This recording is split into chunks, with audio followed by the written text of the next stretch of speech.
በማንነታቸው ብቻ እየተለዩ የሚገደሉ ወገኖቻችን በአስቸኳይ ፍትህ ሊያገኙ ይገባል ሲል አርቲስት ቴዲ አፍሮ አስታወቀ። ልጅ እኮ ሲያለቅስ አባትን እኮ ያራራል። ልጅ እኮ ሲያለቅስ እናትን እኮ ያራራል። ኧረ እባካችሁ እናልቅስ፣ አባታችን እንዲራራ፣ ኧረ እናታችን እንድትራራ እናልቅስ ወገኔ። ለአይምሮ የሚከብድ አንድ ታሪክ ልነግራችሁ፣ አንድ ጨከን ያለ ነገር ልንገራችሁ። ልናገር አንድ ቃል አይከፋችሁም? ሰላም ሰላም ውድ የቤተ አዲስ ቤተሰቦች እንደምን ሰንብታችኋል? በዛሬ ቪዲዮ እናንተን ያስተምራሉ ያንጻሉ ያሰብኳቸውን ቪዲዮዎች ይዤላችሁ ቀርብ ያለው እንዲሁም የቤተክርስቲያናችን ወቅታዊ ጉዳዮችን እንዳስሳለን። ለዚህ ቻናል አዲስ የሆናችሁ ቻናሉን ሰብስክራይብ በማድረግ ቤተሰቡን ተቀላቀሉ። እንዲሁም ቪዲዮ ለሌሎች እንዲደርስ ቪዲዮን ላይክ እናድርግ። ሐሳብ አስተያየት ካላችሁ በኮሜንት ልታደርሱን ትችላላችሁ። ቀጥታ ወደ ቪዲዮ እናልፋለን። መልካም ቆይታ። ምስራቅ አርሲ በሚኖሩ ኦርቶዶክሳውያን ላይ በትናንትናው ዕለትም ሌላ እጅግ አሳዛኝና ቅስም ሰባሪ የሆነ ግድያ ተፈጽሟል።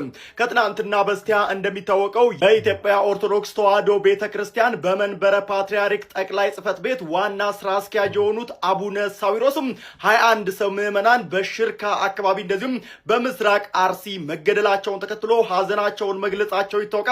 በትናንትናው ዕለትም ታዲያ ሌሎች 7 ሰዎችም እዛው ቤተክርስቲያን ግቢ ውስጥ አስክሬናቸው እንደተገኘም እየወጡ ያሉ መረጃዎች እያሳዩ ይገኛሉ።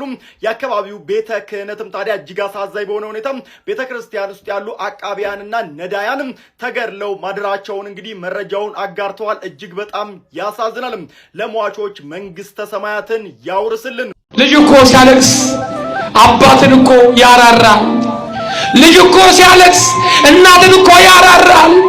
ኧረ እባካችሁ እናልቅስ፣ አባታችን እንዲራራ፣ ኧረ እናታችን እንድትራራ እናልቅስ ወገኔ።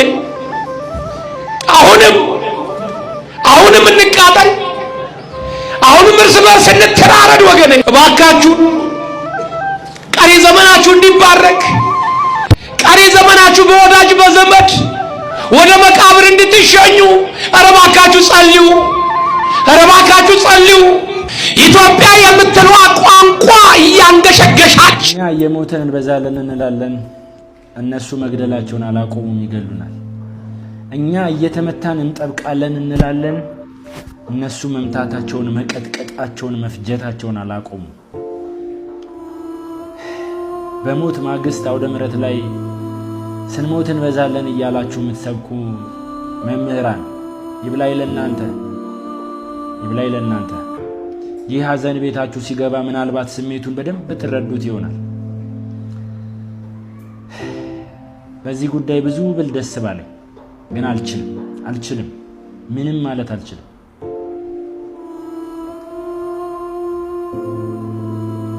ግን ለወገኖቼ ሐዘኔን ቢያንስ ልግለጽ፣ ቢያንስ ሐዘኔን ልግለጽ።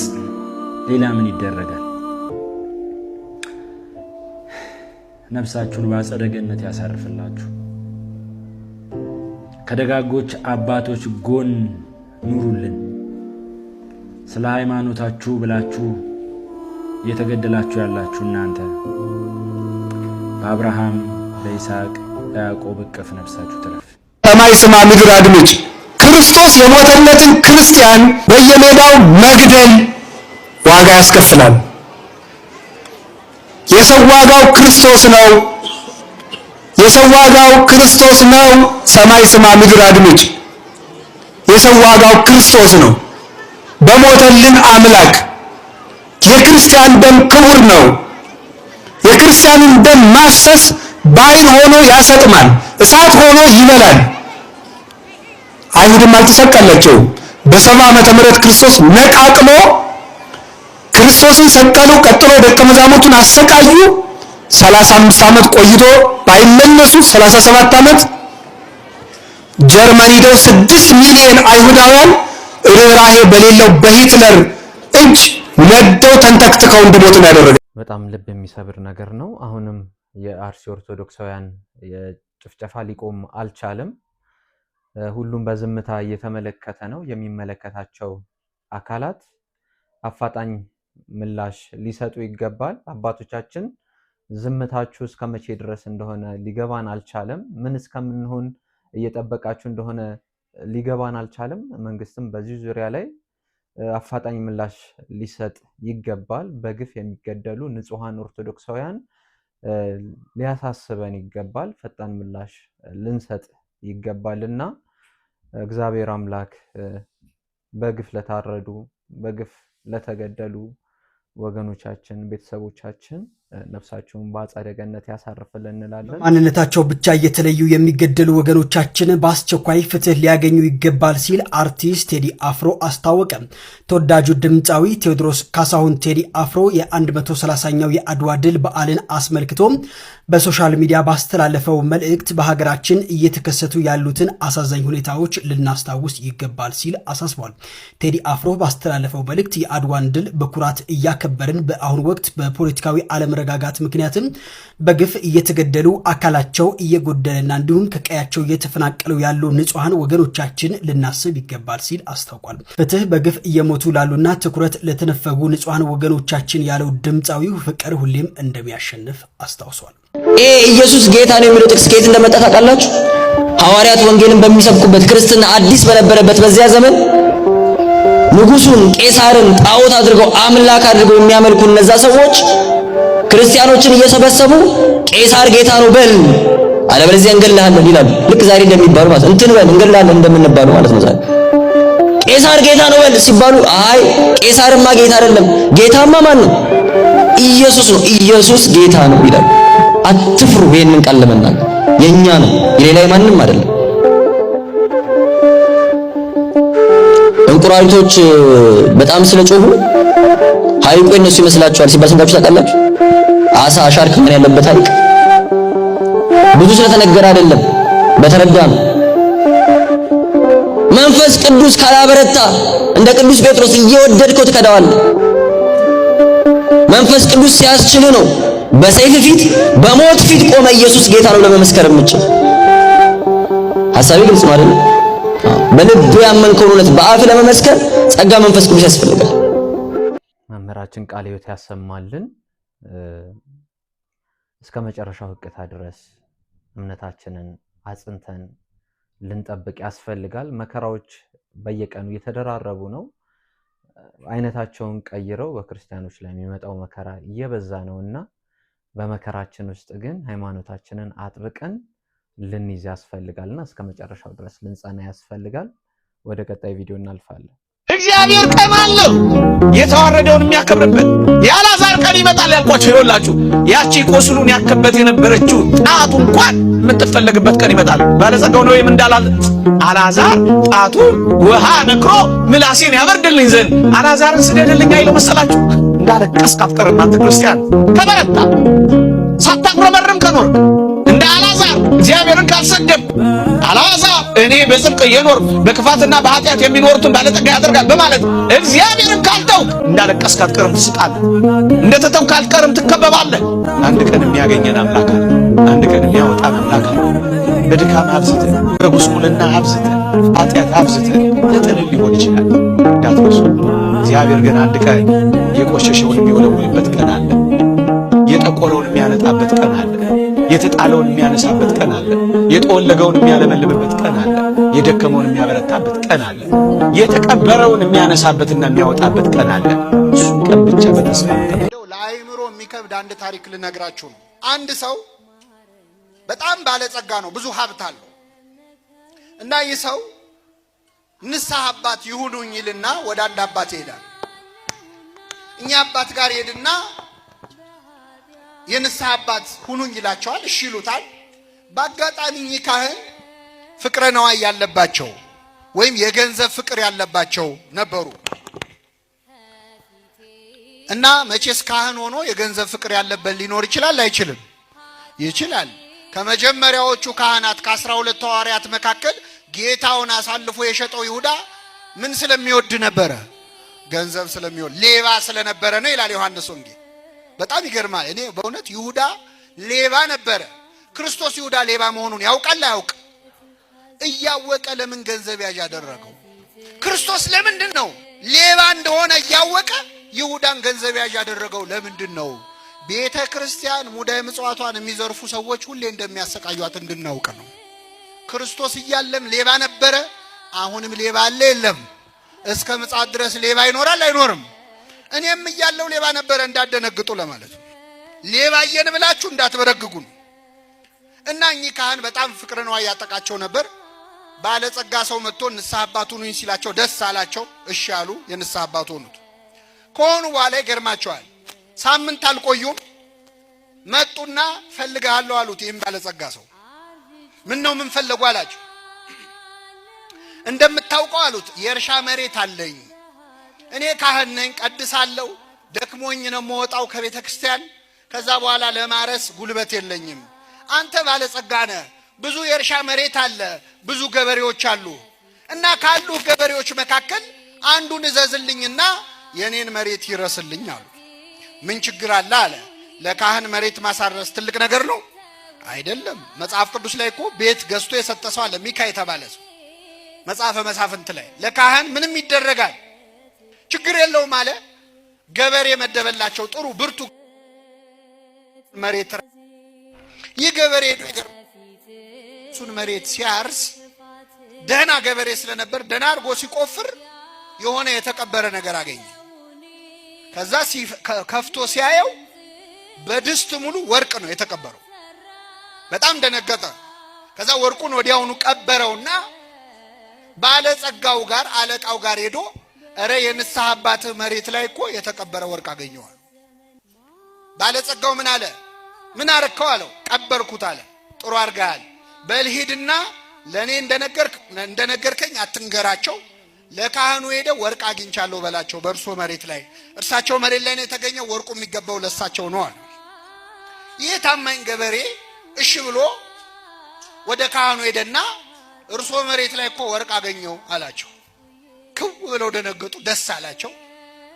አላወቁም እዛ ወርቅ እንዳለ። የታረከው ታዲያ አሉት። እዚያው ቀብሬዋለሁ አለ። በጣም ጥሩ፣ ማታ እንገናኝና ወርቁን ታሳየኛለህ፣ ግማሹን ላንተ አካፍልሃለሁ አሉት። ከኔ ጋር ናችሁ ምዕመናን?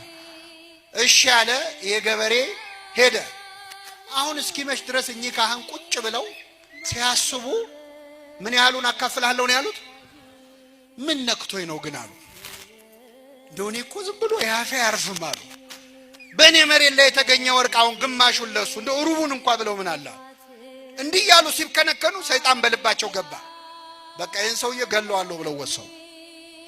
ከዛ ሄደ መጣ። በሰዓቱ ቦታው ላይ ወሰዳቸው።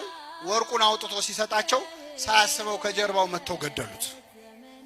ከዛ ግራ ቀኝ አይተው ማንም የለም ብለው ልክ ሙሴ እንዳደረገው ወስደው ወራጅ ወንዝ ላይ ጎርፍ ላይ ጣሉት። ከዛ ወደ ቤታቸው ገቡ። የወርቁን መገኘት ማንም ሰው አልሰማም ብለው ነው። የሰማ ሰው አለ የለም? ማን የሰማው? ባለጸጋው ሰውዬ ቢጠብቅ ያ ገበሬ አይመጣም። ከዛ በማግስቱ ጠዋት ሄዶ እዛ እርሻ ቦታ ላይ ሲፈልገው የደም ምልክት አየ። በጣም አዘነ። ይህ ሰው ይህንን ገበሬ ገለውታል ማለት ነው አለ። እሳቸውን እግዚአብሔር ይፍረድባቸው። እኔ ግን አለ ከዛሬ ጀምሮ ቤተ ክርስቲያንም አልሄድ፣ መስቀልም አልሳለም፣ ስጋው ደግሞ ምንም አልቀበልም አለ። እንደዚህ አይነት ንግግር ሰምታችሁ አታውቁም? ታውቃላችሁ አታውቁም? እኔ እንደው ሞታለሁ እንጂ የአባገሌን መስቀል አልሳለም የሚሉ ሰዎች። መስቀሉ የማን ነው? የክርስቶስ ነው። የክርስቶስ መስቀል አይደለም ኃጢአተኛ ካህን ዲያብሎስ ቢይዘው ራሱ ይረክሳል። ችሎ አይዘውም እንጂ አይረክስም። እና የሰውዬ ከቤተ ክርስቲያን ቀረ ካህኑ እንዲያረገ ብሎ። በኋላ ቅን ሰው ስለነበር እግዚአብሔር ህልም አሳየው። ምንድን ያሳየው? ሌሊት ተኝቶ በህልሙ እልም ባለ ጭው ባለ በረሃ ላይ ብቻውን ሲሄድ ያያል። አሸዋ ነው፣ ከላይ ፀሐይ ይመታዋል፣ ከታች አሸዋው ግሏል፣ እግሩን ያቃጥለዋል፣ ባዶ እግሩን ነው። ውሃ ጥም ጉሮሮውን ያሰቃየዋል፣ ደርቋል ጉሮሮ። እና እየተሰቃየ እያለ የፏፏቴ ድምፅ ሰማ። ኮለል ብሎ የሚፈስ ውሃ ሰማ። አስቡት ጠምቷችሁ የውሃ ድምፅ ስትሰሙ። ስለዚህ የውሃውን ድምፅ ተከትሎ ሲሄድ እውነትም ንጹህ ውሃ ኮለል ብሎ እየፈሰሰ እጁን ሰዶ ሊጠጣ ሲል ግን ውሃው ራቀው፣ አይደርስበት። ሞከረ፣ ተሳበ፣ አልቻለም። በኋላ አንድ ሰውዬ መጥቶ በንጹህ የወርቅ ጽዋ፣ ንጹህ በሆነ የወርቅ ጽዋ ከዛ ውሃ ቀርቶ እንካጠጣ ነው። ውሃው ንጹህ ነው፣ ጽዋውም የወርቅ ነው፣ ንጹህ ነው። ሰውየው ግን ከራስ ጸጉሩ እስከ እግር ጥፍሩ ቁስለኛ ነው። እጁም የቆሳሰለ ነው፣ የሚያስፈራ ቁስል አለበት። ግን ውሃው ንጹህ ነው። የሰውየውን ቁስል አየ፣ ተጸየፈ። ግን ውሃው ጠምቶታል። አይ ሰውየው ቢቆስልም ውሃው ንጹህ ነው፣ ምን ቸገረኝ ብሎ ያንን ጽዋ ሊጠጣ አፉን ሲከፍት ከእንቅልፉ ነቃ። ያ ንጹህ ውሃ የተባለ የሕይወት ውሃ እኔ ነኝ ያለ የክርስቶስ ሥጋና ደም ነው። የቆሰለው ሰውዬ ኃጢአተኛው ካህን ነው። በኃጢአት ምክንያት የቆሰለ ኃጢአት ያቆሰለችው የክርስቶስ ሥጋና ደም ግን ንጹህ ነው። በእኛ በኃጢአተኞቹ እጅ ብትቀበሉት የእኛ ኃጢአት የክርስቶስን ሥጋና ደም ንጽህና ሊያሳድፈው ይችላል? አይችልም። ይህ ሰውዬ የትምህርት ሆኖት ከዛ በኋላ ወደ ቤተ ክርስቲያን ተመለሰ። ሁላችንን ይመልሰን። አንድ ጨከን ያለ ነገር ልንገራችሁ። እዚህ እኔና እናንተ ጎረቤት እዚህ ዝቅ ብሎ ቅዱስ እስጢፋኖስ ቤተ ክርስቲያን የዛሬ 6-7 ዓመት የሰማሁት ታሪክ አለ። ኤፍኤም ሬዲዮ ላይ ጋባዥ አጥማቂ መጥቶ ያጠምቅ ነበር መሰለኝ። እዛ አንዲት ታማሚ ሴት ከገጠሪቱ የሀገራችን ክፍል ታማሚ ናት፣ ልትጠመቅ እዚህ ትመጣለች አሉ። 3 ሕፃናት አሏት። አንዱ ሚጠባ ነው። ታማ መጣች። እየተጠመቀች እዛ ማረፊያ አጣች። ደሳሳ ቤት እንኳን የላት። ከዛስ እዛ አንዱ ጥግ ለካ ታድራለች። እየተጠመቀች ታድራለች፣ ግን ታማሚ ናት። ማን አባከና ይበላል? በሩም የተዘጋ ነው፣ መጠለያውም ለሱ አይሆንም፣ የተከለከለ ነው። ኤፍኤም ሬዲዮ ላይ ነው የሰማሁት። ከጥቂት ቀናት በኋላ የዚህችን ሴት አንድ ልጇን ጅብ በላባት። ከዛ ወንዝ የሚወጡ ጅቦች ነው ይበሉት። አሁን ክርስቲያኖች አለን ይባላል በዚህ ዘመን። እናንተ ምንድነው ወጉ? የክርስትና ምንድነው ኑሮ? ምንድነው ህይወት? ወገኖቼ ይሄን ሁሉ ስናገር ምን ኖሮ ነው ይሄ ልጅ የሚጨቀጭቀን የሚል ሰው ሊኖር ይችላል። ምናልባት አንዳንዴ በእንዲህ አይነት ሚዲያዎችም ሲተላለፍ ይሄ ሰው ኢትዮጵያ ውስጥ እንዳለ ነው አያውቅም እንዴ ሊሉኝ ይችላሉ። ምን ኖሮ ነው የምንሰጠው? ጤፍ እንደዚህ ገብቶ ምን ኖሮ ነው የምናካፍለው የሚለኝ ሰው ሊኖር ይችላል።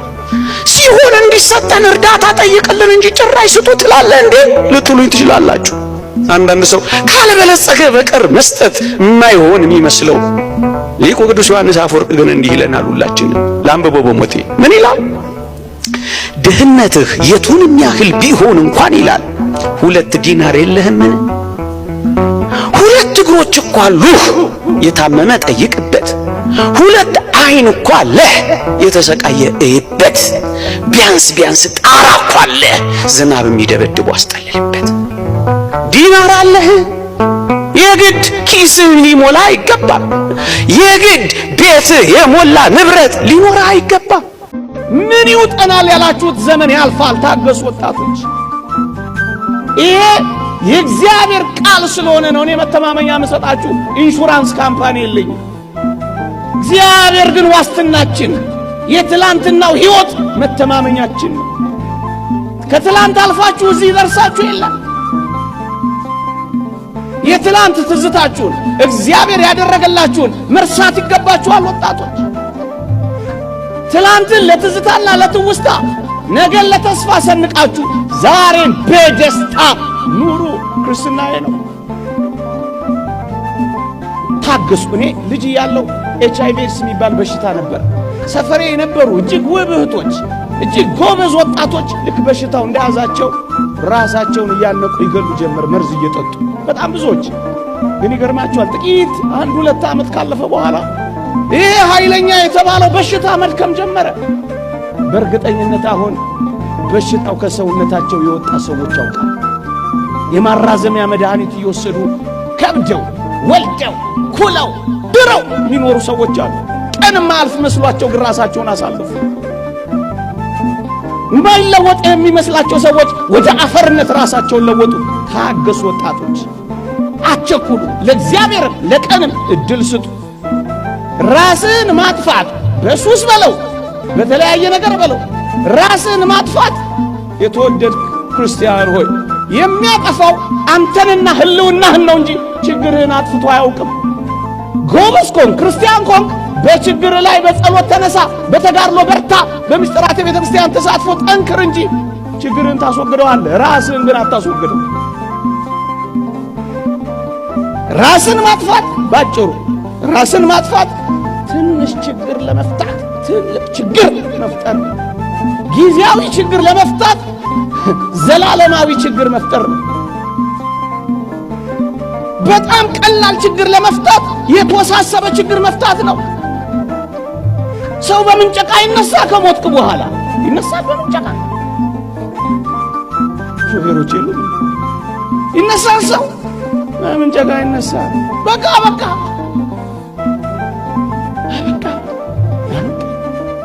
ለጊዜያዊ ችግር ቋሚ ችግር አትፍቱ። አንድ ድምፅ ብቻ አላሰማችሁ። ልናገር አንድ ቃል አይከፋችሁም? የሚፈርስ የሚበሰብስ የባሰም ልናገር ነው። የሚተላ የባሰም ልናገር ነው። የሚሸት የሰው ልጅ ምን ያኮራዋል ይላል ሲራክ ነው ያለ። በሶስተኛው ቀን ቀብረው ሲመለሱ የምትለወጥ አይደለህም እንዴ ይላል። ምን ያኮራል? ቁም ነገር አይደለም ኩራታችን። ዕውቀቱን ስንኮራበት ምን ትፍከ ዘይነሳይከም ካልከ ተምረህ እኮ ነው። የበላይ መምህር እኮ አለብህ፣ አስተምሮሃል እኮ። እንዲያውም ቅዱስ ባስልዮስ እንኳን ዘቂሳርያማ ሲናገር ምንም ሊቅ ብትሆን የፊደሉ መምህር ይበልጣል። ፊደል አስተምሮሃል። ፊደልን ያላወቅበት ጊዜ ነበር። ስለዚህ የፊደል መምህር ይበልጣል። ምን ያመጣጥቃል? ብትማር ዕውቀቱ ተጭኖብህ፣ ሰው እንደ ሜሞሪ እኮ ነው። መምህር ጭኖብህ ነው ያወቅከው። መልከኛ ብትሆን መልክህን አፍንጫህን አልሰራው እግዚአብሔር ነው የሰራ እንጂ። ምን ያኮራል? ሀገር ቢኖርህ ሀገር የሰጠህ እግዚአብሔር ነው ሊመሰገን የሚገባው። ኃይል ቢኖርህ ኃይል የሰጠህ እግዚአብሔር ነው የሚመሰገነው። ብትሰጥ እግዚአብሔር የሰጠህን ነው። ብትናገር እግዚአብሔር ያናገረህን ነው። ምን ቁም ነገር አለው የሰው ልጅ? እኛ እንዲህ ያለ እየኮራን ነው መኖር ያቃተን፣ ከሰው ጋር መኖር ያቃተን፣ ባልና ሚስት መኖር ያቃታቸው እኔ። እሷም የራሷን ቅብስና ግን የነገሌ ዘር የነደጃዝማች ገሌ ዘር አያቴ ቄስ ነበሩ። አያትሽ ነው ቄስ እንጂ አንቺ ቄስ አይደለሽም። አያቴ ቄስ ነበሩ፣ አጎቴ መልጌታ ናቸው። ምንም ቁም ነገር የለው። አንተ ምንድነህ ነው ቁም ነገሩ? እንደነ አያቴ ግብረ ሰላም ሲያበሉ ግሩም ነበር። አንተ ግን እየሰረክ ትበላለህ። እኛ ጎንደሮች ፈትፍተን የምናበለ የድሮዎቹ ይፈተፍቱ ነበር። አንተ የሰው አንገት ልትፈተፍት ነው። አናውቃችሁም? በየመንደሩ ሞባይል አንገት እያላችሁ እየቀማችሁ ይሄንን ነው ተመልከቱ። በቀድሞ መኩራት ትተን በራሳችን መመጻደቃችን መተው አለብን። እኔ ምንድነው ይበሉ ንገሩኝ እንጂ እኔ ምንድነው ማለት የሚገባው ይሄን ማለት ነው። በጣም ድንቅ ነገር እግዚአብሔርን መጠበቅ፣ በትዕግስት መጠበቅ። በጣም በአጽንኦት ነው የምናገረው። እግዚአብሔርን እንደመጠበቅ የሚክስ ነገር የለም። በቃ በትዕግስት ያለበት ቦታ ጠብቅ። ታምኗል አይደል? አባት ነው የሚሰጥህ ለአንተ በጎ የሆነ ነገር ነው። ስለዚህ ጠብቀው ባለበት ነው። ስንት ዓመት ልጠብቀው ካልገኝ አላውቅም። እስኪሰጥ ጠብቀው፣ እስኪገለጥ፣ ደህና እስኪያደርግ፣ ካለህበት የኃጢአት ስርዓት እስኪፈታ ድረስ በትዕግስት መጠበቅ። ብዙዎች እግዚአብሔርን የጠበቁ የታገሱ ሰዎች ተክሰው አይተናል። እግዚአብሔር ሲክስ ደግሞ በጠበቀው ልክ ብቻ አይደለም፣ እጥፍ ድርቡ ነው። በትዕግስት ልክ አይደለም እንጂ እኛ መች ትዕግስት አለን? እያማረሩ ነው እኮ የምንጠበቀው። ግን አይኑ በጣም ይከብዳል እግዚአብሔርን መጠበቅ። ምክንያቱም የምታየው ነገር የለም፣ ሲሰራ የምታየው ነገር የለም። ምግብ ቤት ቁጭ ብለህ እኮ ቢያንስ የሚንኮሻኮሽ ድምፅ ትሰማለህ። እግዚአብሔር ጋር እንደዚህ አይደለም። ዝም ብለህ ነው የምጠብቀው። ጸጥ ብሎ ነው የሚያስጠብቅ። ባዶ ነው ሁሉ ነገር። በዜሮ ዝም ባለ ድምፅ ውስጥ እግዚአብሔርን ቆሞ እንደመጠበቅ የሚከስ ነገር የለም። የእግዚአብሔርን ፈቃድ በሕይወት እንደመክተት የሚያዋጣ ምርጫ